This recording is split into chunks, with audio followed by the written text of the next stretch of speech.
Irmão, a maior desgraça do pecado é que ele, antes de tudo, ele fere a glória de Deus.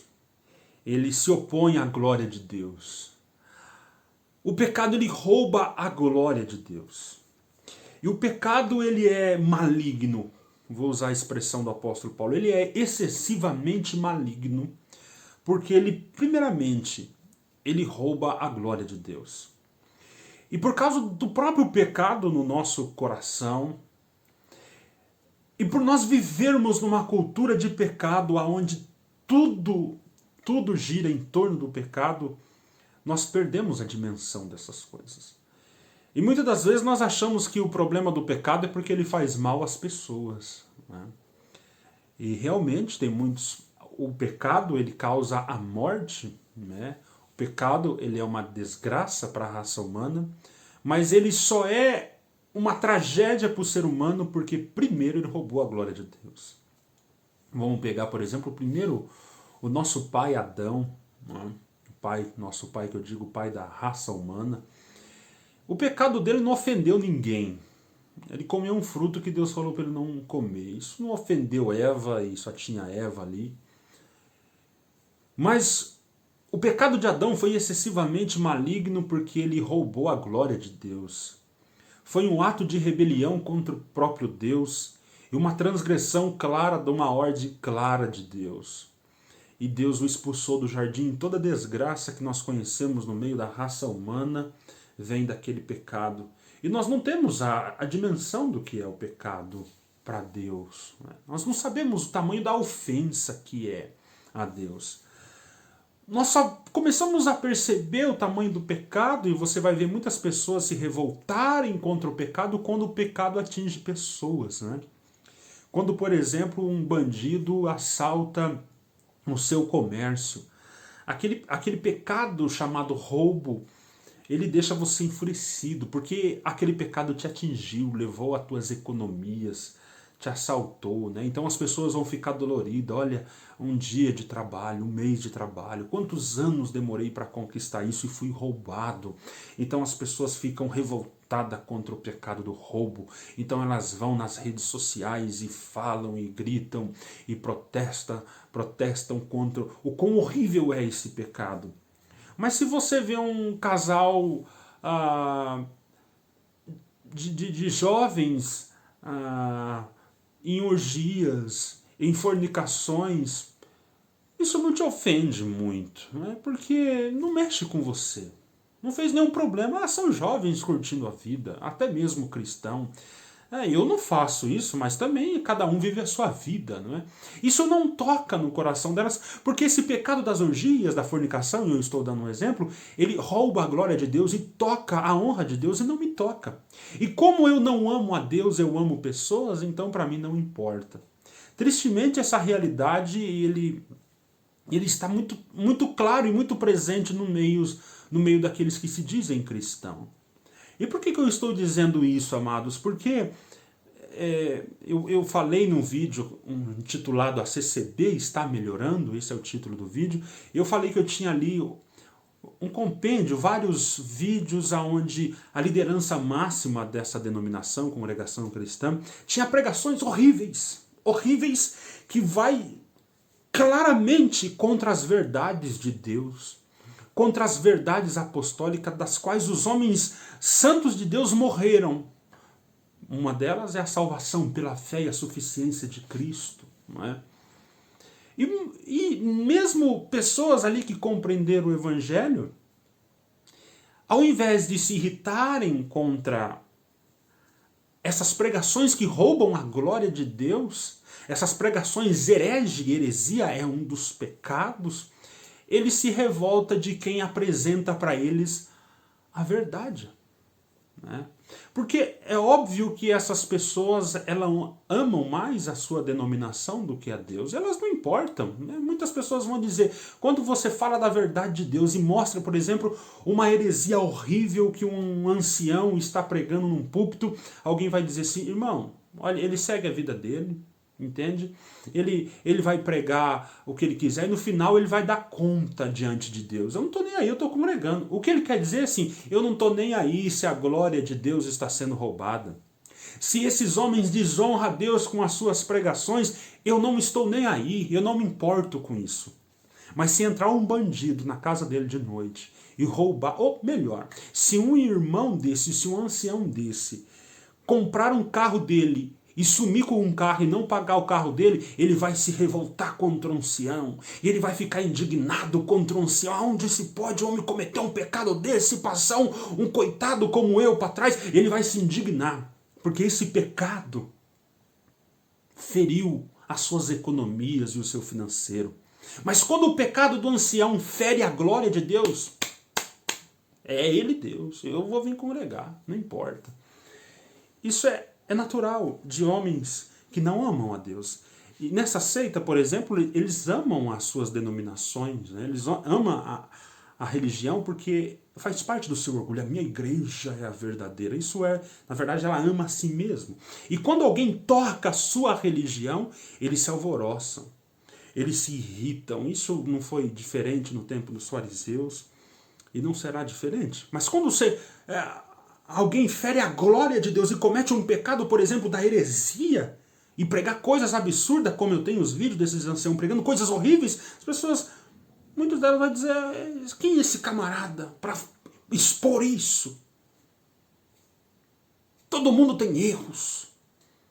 Não importa, ele vai dar conta do que ele falou diante de Deus. As pessoas não estão nem aí para Deus.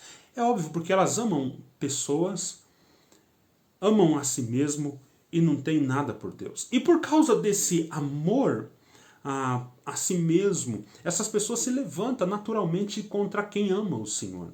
E qual é a finalidade desse meu vídeo? Os irmãos vão entender. Eu quero falar com vocês que, por graça, o Espírito Santo lhes deu um novo coração. E vocês estão crescendo no relacionamento com Deus, entendendo as verdades de Deus. E quanto mais você conhece a palavra de Deus, mais longe você fica dessa seita e mais ódio. Essa é a palavra, eu usei esse termo porque Jesus fala, eu odeio os nicolaítas, que é uma seita do tempo de João lá em Patmos. Eu odeio os nicolaítas, esse ensino dos nicolaítas. E ele vai elogiar a igreja de Éfeso. E eu tenho a favor de vocês que vocês também odeiam esse ensino dos nicolaítas. E isso vai acontecer com você. Ao passo que você vai crescendo no conhecimento da graça e no amor por Deus, você vai odiando o pecado. E um dos pecados que você vai odiando é esse pecado da heresia. Quando você vê homens num púlpito pregando algo contrário à palavra de Deus, cometendo o terrível pecado da heresia que desonra a Deus, falam mentiras sobre Deus, rebaixam a suficiência de Cristo e condena pessoas ao inferno, isso levanta em você um ódio por esse falso ensino. E você quer alertar as pessoas. Mas, amados, rapidamente essas pessoas que não amam a Deus e que estão dentro dessas igrejas, eles vão te odiar e você vai ser perseguido. E eu tenho vários irmãos e recebo várias inúmeras mensagens de irmãos passando por aflições terríveis no meio da família, no meio eles não saíram da congregação, estão na congregação, mas já estão compreendendo e já perceberam o tamanho da pressão, das tribulações que eles vão passar por amarem o Senhor e falarem a verdade do Evangelho.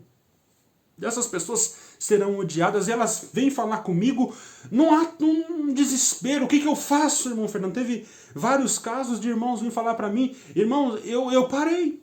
Eu parei de ler Bíblia, eu parei de orar, eu parei de assistir vídeos, eu não vou na igreja que não seja a congregação, eu estou indo de volta nas visitas com eles, nos cultos com ele, porque senão a minha vida vira um inferno.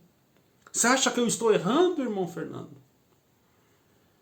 É muito triste você ouvir esse tipo de relato, porque se existe uma promessa muito clara ao Evangelho, é que nós seríamos odiados, né? Quando Jesus vem, ele fala uma coisa muito assustadora. Vocês acham que eu vim trazer paz no mundo? Eu não vim trazer paz no mundo. Eu vim trazer espada. A partir de agora é filho contra pai, mãe contra sua filha. Mãe contra filha. O laço mais profundo de afetividade humana seria cortada pela presença do Evangelho de Jesus Cristo. Eu vim cortar relações entre mãe e filha por causa do Evangelho. Vocês serão odiados, vocês serão perseguidos por causa do meu nome. E Hebreus, ele está vendo isso, o escritor de Hebreus está vendo isso no seu tempo. Irmãos que saíram do judaísmo e creram no Evangelho, o judaísmo era aquele que pregava a salvação pelas obras também, os religiosos, e muitos foram convertidos, mas a pressão era terrível. Imagina uma cidade inteira, um país inteiro, fazendo parte de uma religião, toda a sua família, e aqueles irmãos agora creram em Jesus, conheceram a verdade de Deus, mas a pressão, e era perseguição terrível, a perseguição aumentou em cima daqueles irmãos judeus, hebreus que creram em Jesus, e alguns deles estavam apostatando, voltando para o judaísmo, querendo de volta a circuncisão, voltando aos ritos do judaísmo, se submetendo de novo aos cultos judaicos, à guarda do sábado, às festas do judaísmo. E o escritor de Hebreus escreve, pensando nesse pecado. E esse é o pecado contra o Espírito Santo, a apostasia, abandonar o cristianismo, abandonar a fé. E eu temo que você cometa isso. Então o escritor de Hebreus começa a escrever, inspirado pelo Espírito Santo, e no capítulo 11 ele fala dos heróis da fé. A galeria dos heróis da fé, aqueles homens que venceram pela fé, crendo, foram mortos, foram torturados, cerrados ao meio. Né? E no capítulo 12, na continuação do 11, obviamente, ele vai dizer: portanto vós também, sabendo que vocês estão rodeados de uma tão grande nuvem de testemunha. O que o escritor quer dizer com isso? Vocês estão rodeados de uma tão grande nuvem de testemunha. Ou seja, você tem testemunhos de pessoas que venceram pela fé e que morreram pela fé no Jesus que viria. Vocês estão cheios de testemunhas como Abraão, como Enoque, como Jefité, como Sansão, como Davi, todos os heróis que venceram porque creram, apesar de serem torturados, apesar de morrerem sem terem alcançado as promessas. Vocês estão cheios de exemplos, vocês estão rodeados de exemplo. Eu quero falar uma coisa para vocês. Desembarace do peso e do pecado que vos assedia, e corra com perseverança a carreira que te está proposta, olhando firmemente para o autor e consumador da fé, a Jesus, que ele, em troca da alegria que estava proposta, suportou a cruz, não fazendo caso da desonra, e assentou-se à destra de Deus. Considerai, pois, atentamente aquele que suportou tamanha oposição dos pecadores contra si mesmo, para que vocês não desfaleçam nos vossos ânimos. Ora, a nossa luta contra o pecado ainda não chegou ao ponto de vocês derramar sangue. Ninguém te matou ainda. E vocês já estão desanimados? Vocês já estão querendo voltar para trás? Eu estou parafraseando aqui, Hebreus 12. Olha para Jesus. Ele foi perseguido pelos pecadores. Ele foi perseguido por esses religiosos. E você, olhe para os heróis da fé que venceram por causa da fé em Jesus que havia de vir. Eles venceram, passaram o tempo na carne, mas eles não negaram a fé. Eles morreram na fé. E vocês não derramaram nem sangue ainda, já estão desistindo. Olha para o autor e consumador da fé para que você não desfaleça em seus ânimos. Cuidado, esse pecado é apostasia. Amados, esse pecado que esses homens cometem nessas igrejas, pregando contra a suficiência de Cristo e outras aberrações que eu mandei para vocês no compêndio de vídeo, esses pecados roubam a glória de Deus, desonram a Deus. E vocês não podem se calar diante disso. Vocês não podem aceitar isso. Por causa de um conforto, Jesus falou, não se esconde uma lâmpada debaixo da cama. O lugar da lâmpada é em cima. Vocês deitaram em seus confortos. Tenho visto alguns irmãos que tristemente deitou em seu conforto para não perder a estima, para não perder o emprego, para não perder os amigos. Eles deitaram em seu conforto e esconderam a cama. Pararam de falar do evangelho, de confessar a salvação pela fé em Jesus. Ora, não é essa a promessa que Deus fez, que você seria odiado e perseguido? Por que você está fugindo disso? Isso é apostasia, amados. Paulo vai dizer em 2ª Epístola de Paulo a Timóteo, no capítulo 1, no versículo 7, dizendo, porque Deus não nos tem dado espírito de covardia, mas de poder, de amor e de moderação. Deus não deu para nós um espírito de covardia. Você creu de fato no Evangelho? O espírito que Deus deu aos seus filhos é de fortaleza, não de covardia. De amor e de moderação. Ele continua, não te envergonhes, portanto, do testemunho de nosso Senhor Jesus Cristo. Nem do seu encarceramento, Paulo está falando das suas prisões. Tem pessoas que estavam com vergonha tanto do apóstolo deles preso, como de Jesus Cristo, do Evangelho de Jesus Cristo. Amados, não é esse espírito que o Senhor nos deu de covardia. O Senhor te alistou para uma guerra. Não existe soldado reclamando de bomba. Ai, eles estão soltando muita bomba, Fernando. Eu estou levando muito tiro, Fernando. Eu nunca vi soldado em guerra fazer esse tipo de reclamação. O Senhor te deu a graça de não só crer, mas de padecer por causa do seu evangelho, amados. Prega o evangelho. Se a tua casa está indo para o inferno, se a tua casa está enfiado dentro dessa seita, a única maneira da tua casa ser salva é pregando o evangelho. Você quer sonegar o evangelho, tentar resolver os teus problemas sonegando o evangelho, colocando a lâmpada debaixo da sua cama? Não tema homens. Homem mata o corpo. Alguém ligou para mim me ameaçando que vai me matar. Homem mata o corpo e não sabe o que fazer com a alma. Tema aquele, amado, que além de matar o corpo, manda a tua alma para o inferno. O espírito que Deus deu para os cristãos é um espírito de covardia. Não é um espírito de covardia, é um espírito de fortaleza, de amor e de moderação. Nós pregamos o evangelho de Jesus Cristo para esse povo enfiado dentro dessa seita e dessas mentiras por causa do espírito de fortaleza que Deus nos deu, de amor. Que o Senhor é amor, porque a única maneira deles serem salvos é ouvindo o evangelho de Jesus Cristo. E quem vai pregar o evangelho? Quem vai sofrer pela causa de Cristo? Olha o que Cristo fez. Por que o autor de Hebreus vai dizer, olhando para Jesus? Porque olha o que ele fez, amados. Por amor, ele desceu aqui. Amor é isso, é a atitude, ele desceu aqui.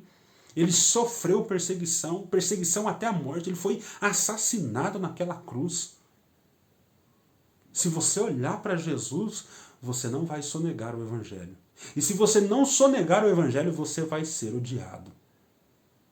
E se você for um odiado, o dia que você for perseguido, maltratado, desprezado, enxotado, Jesus vai dizer, exultai e alegrai-vos nesse dia, porque grande é o vosso galardão. Eu queria que você caísse diante de Deus em oração e clamasse por graça e por poder, para que o Senhor te dê a mesma ousadia que deu aos santos do passado.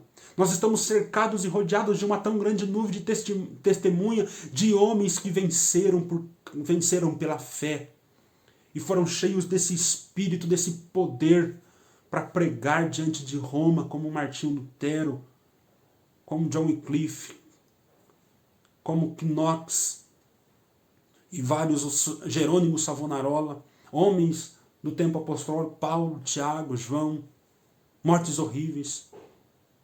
Nós seremos perseguidos, nós estamos chegando novamente de novo, nós estamos às portas de uma grande perseguição. Você está temendo o pessoal dessa seita, irmão?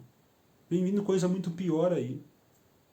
Clame ao Senhor, clame graça. Senhor, eu sou covarde, mas me revista de fé. A mesma fé que visitou esses homens, o mesmo espírito de fortaleza que visitou esses homens, me visita. para me pregar Jesus Cristo. Não aceite, amados. Não aceite, porque esses pecados que esses homens estão ensinando, apesar de não tocar diretamente na sua vida, eles roubam a glória de Deus. E se roubam a glória de Deus, pode ter certeza que você vai odiar isso com todas as suas forças, se você de fato ama a Deus. Tá bom, amados? Nunca diga, não, cada um dá conta, eu não estou nem aí para isso. Não, amados. Se rouba a glória de Deus, se blasfema contra o nome de Deus, isso deve acender em nós uma ira. E nós só podemos lutar isso de uma forma, com a espada do Espírito, que é a palavra de Deus. Tá bom, amados? Faça guerra contra o teu pecado, faça guerra contra todos esses ensinos que se opõem ao Evangelho de Jesus Cristo. Faça guerra. Você vai ser odiado, perseguido, mas nós seremos visitados por uma graça suprema, que excede, que é maior do que toda a força do inimigo, porque maior é os que estão conosco do que aqueles que estão contra nós. Nós cremos nisso. Deus abençoe, amados.